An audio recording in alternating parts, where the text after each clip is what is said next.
పెద్దమ్మ చనిపోయింది అని చెప్పాను కదండీ ఇంతకుముందు ఒక వీడియోలో. ఆడపడుచులకు కూడా 3 డేస్ అలా అంటూ ఉంటుంది అని చెప్తారు పెద్దవాళ్ళు. ఈ 3 డేస్ అయిపోయిన తర్వాత మనం ఒకసారి హౌస్ అంతా క్లీన్ చేసుకుంటాం కదా!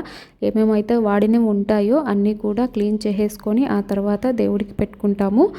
ఇక ఎన్ని ఉన్నా కానీ ఇక ఆ పద్ధతి అయితే ఫాలో అవ్వాలి కాబట్టి ఇక చేసుకోవాలి.